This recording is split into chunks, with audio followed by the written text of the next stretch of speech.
Stud. A stud in the context of horses refers to a male horse that is kept for breeding purposes. Studs are typically selected for their desirable traits such as conformation, temperament, and performance abilities.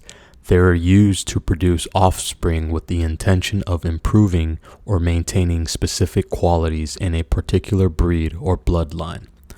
The term stud originated from the Old English word stode, which meant a herd of horses or a place where horses were kept for breeding.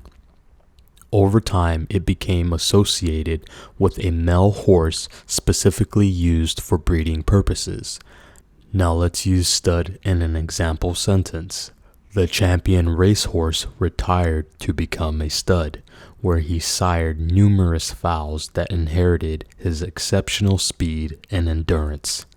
Thanks for listening in. Be sure to like and subscribe to my channel.